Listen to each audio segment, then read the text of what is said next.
the MacBook, the pinnacle of all creative devices. Well, at least that's what Apple wants you to believe. Hey everybody, this is Peter. Today we're looking at the MacBook Pro 15-inch 2016 with Touch Bar. Quite the mouthful, but this is basically the top of the line, highest configuration model MacBook that you can buy in 2016/2017, and it's been a really interesting review process. So I'm going to change up the style that I normally do because I think this is going to give you a better idea for just the overall feel of the device. So we're going to start off with a couple different sections: pros, cons, neutral, and then conclusions. So first things first, let's start off with some of the pros. Well, to start, it uses USB-C. It's really cool. It's actually got 4 Thunderbolt 3 ports on the 15-inch, and then on the 13-inch it's got 4 USB-C, and only 2 of those are Thunderbolt 3. I don't really know why, I guess the cost, but you figure if Apple's going for the premier laptop experience, just go all Thunderbolt 3. It just makes it more confusing for the end consumer who already probably doesn't even know the difference between Thunderbolt and USB-C as it is, so I wish they would have simplified that. The screen itself has some really nice viewing angles and beautiful colors. You can see it at pretty much any angle that you tilt it back at. It's really impressive. And it just makes it really convenient for editing on your lap or wherever, just different places. That's a really often overlooked piece of a screen, and they got it right here, so I appreciate that. The brightness is also awesome. It's 500 nits. That's really, really bright. It's got a headphone jack. Yeah, I know. I wish I didn't even have to say that. So yeah, it's got one, which is good. The touchpad is amazing. It's just in a league all on its own. It's got really great precision, awesome movement arcs, fantastic palm rejection. And if you don't know what that means, all that means is if you're typing and your palm brushes over the touchpad, it's not going to recognize it. So it's really, really good palm rejection, makes for a really seamless experience. And the size is so welcome. It's got Force Touch, which is neat. It doesn't really feel like the actual thing. It's close, but you can tell that it's not an actual mechanical click like with any other pretty much button on a touchpad. Believe it or not, I'm going to actually throw the keyboard into the pros section of here. I know that's been a really hot topic on this laptop, and only because if you're not doing anything really writing intensive, writing papers, blog posts, whatever, or a script like this one, it's actually really good for short bursts. The short key travel is awesome for just a text message or a tweet or whatever you're going to do with it. If you're doing longer typing, then it becomes a bit of a pain because you'll find that you tend to miss keystrokes. Sometimes you can't quite tell if the key's been pressed. So as a whole, if you're doing day-to-day things, it's not too bad. If you're doing longer typing, you might have some problems with it. The speakers are kind of awesome. The sound is just very rich, and it's got nice output volume too. Not too loud, but pretty loud to get the job done in most normal circumstances that you would want speakers on a laptop. I'm legitimately jealous of other machines not having speakers this good. They really are top notch. Next is build quality. Macs have always been known for great build quality, and that holds true here. There's nothing really new aside from the touch bar in the way of Mac design. It's the same old thing.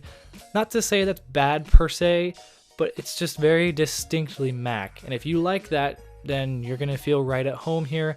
It's kind of a give and take. I kind of like the sleekness of it, but I feel like it's missing just a little something for the pop. The touch bar itself is pretty cool, but I have yet to find many practical uses for it. Are there uses? Yeah, but they're not really uses that I've thought to myself, boy, sure I'm glad I have a touch bar, because that could have just easily been a hardware function key. It's cool that you can do theoretically whatever you want with it. A developer could program whatever function they wanted to it. As of yet, there are only so many programs that really take advantage of it, and apparently they're not the programs that I use, so right now the biggest use is scrubbing through videos, maybe changing your color palette in Photoshop, things of that nature. Cool, but I wouldn't really say revolutionary and not something that you would need. You could live without it just fine. The laptop itself is very sleek, thin, and light. I like that. It's really nice to see what modern technology allows us to do for some pretty powerful hardware in a nice and slim profile. Looks good, very easy to take around, very easy to transport, no complaints there. Touch ID is cool. Personally, I don't have too many uses for it aside from pretty much logging into my machine, but that really only applies to when I've locked it or put it to sleep, because when you start it up, you have to type in your password anyway. Now, I know you can use it for things like purchases in the App Store, and that's cool, that's pretty novel, but it's not a must-have. It's a nice addition, but not a must-have. And then lastly, it's really quick to start up, super quick to use for the most part. We're going to touch on the for the most part section in just a little bit when we talk about the cons, but as a whole, it's very quick to start up, very snappy to use, and does about anything you want without really any hiccups. And now let's move to the cons. I'll just start with what everybody else is talking about because it's a very legitimate concern, the ports. So, is it really cool and kind of futuristic that it has 4 USB-C, 4 Thunderbolt, to be even better, ports? Yes, but it's such a pain in the ass. The laptop can also get kind of warm on you for some reason. I'm not really sure why. Doing basic tasks like just typing this review, it got kind of warm. I'll give it credit, it's pretty good at dissipating heat, but I don't really understand why something as simple as typing a review taxed it. I didn't really have anything open. I was using Microsoft Word online for Pete's sake. And then there's the touch bar bugs. I haven't had it happen too much, but there were 2 or 3 times where the touch bar just stopped working. And you can see in this video right here, all I'm trying to do is lower the volume or the brightness or do anything, and it's just not responding. I don't know why. It's only happened enough times that I could still count it on one hand, but it really concerns me because you're moving pretty necessary hardware functions to software buttons, which leads to potential bugs. A really minor gripe, I wish that the little nubs on the bottom were a little more rubberized, just grippy. The Mac can slip around a little easier than I'd like a $3,000 machine to on any sort of surface. So again, minor, but that will make the difference between your computer falling off of a desk and shattering into a million pieces, or staying there safe and sound. So on the topic of performance, it's good, but this config was over $3,000, and frankly, I just don't think it's worth it. If all you want is a Mac and you want the latest and greatest, I mean, I guess you don't have much of a choice, but this is a lot of money for a PC that I was able to slow down in just day-to-day functions, much less editing. I don't really find an excuse for this machine slowing down. The camera is also 720p. Really? I paid over $3,000 for this and you can't even give me a 1080p webcam that I'm probably going to use 5 times, but that I'm going to want 1080p on? Come on, man. That's just cheap. And for a machine that's supposedly built for media creation, limiting it to 16 gigs of RAM seems kind of dumb. And to that point, it's DDR3 RAM. This is 2017. Also, the 13-inch model is limited to a dual-core processor with hyperthreading? Why? There's also no more MagSafe on the charger. Not a huge deal, I mean USB-C is pretty sturdy in there, but MagSafe was kind of a staple of the Mac charging system, so it's really sad to see that go. And then the battery is a little bit less than advertised. I could get probably 3 to 4 hours of moderate use on it, web surfing, typing up reviews, things of that nature, but very intensive stuff like editing video, rendering animations, stuff like that, not going to get more than an hour and a half to 2 hours.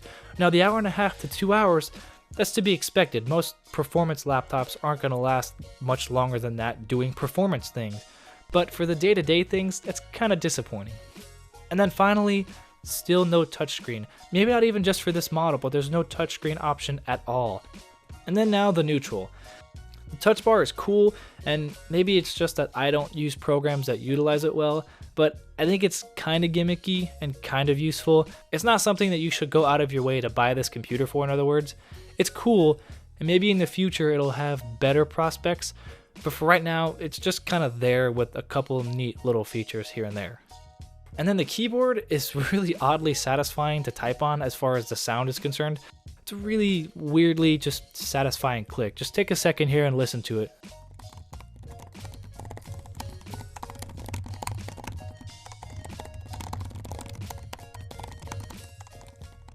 And then there's mid-tier AMD Graphics, and this is probably closer to a con, but not 100% there, so I left it in neutral, and this is a personal thing. I don't have a particular problem with AMD, just given the choice between AMD and Nvidia graphics, I'm going to choose Nvidia personally. It's mostly, again, just for the price and the chip you get. It's really a mid-tier chip and you're paying a premium for it. So let's wrap up and hit some conclusions here.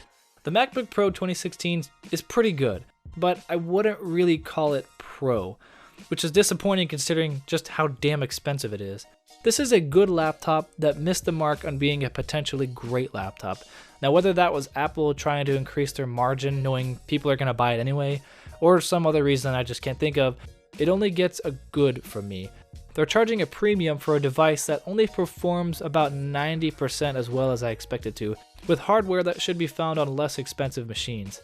Apple does maintain the status of having the best laptop touchpad on the market, without question. As a Windows user, I cannot tell you how badly I'm just yearning to see Windows manufacturers make bigger and better touchpads on their laptop. Overall, I'd give the MacBook Pro 15-inch 2016 with Touch Bar a very solid B. If this was a 2016 MacBook, even at this price, not the Pro, I would give it a recommendation, because as a mid-tier MacBook, this thing would be bananas. But seeing as this is the current pinnacle of the Apple experience, I'd say it's a decent buy if you don't have a Mac and you're looking for one and you have to buy Mac. But if you have the last generation or two of MacBook Pros, the only thing that I would say is truly worth upgrading for is that touchpad because of the size. But I don't think that should be your only reason to buy this PC. The Mac experience is back as good as ever, but they cut corners in areas that a Pro laptop shouldn't be cutting corners, and it's holding it back from this being a truly exceptional piece of hardware. Now, I'll tell you, as a Windows guy, this is the most tempted I have ever been to switch to Mac. And while yes, I could run Boot Camp, and I could have Windows installed on it, you miss out on a lot of the Mac-specific features. MacBook Pro 2016 is a sexy and sleek piece of hardware, and there is a small group of people that they're gonna buy this regardless of what I say. That being said, you're not losing by buying it either. But for those of you on the fence, if your wallet is telling you to buy the previous generation, I don't think you're missing out on enough to make the jump worth it, and I think you can listen to your wallet and buy the last generation or two, and you'll be pretty happy with it.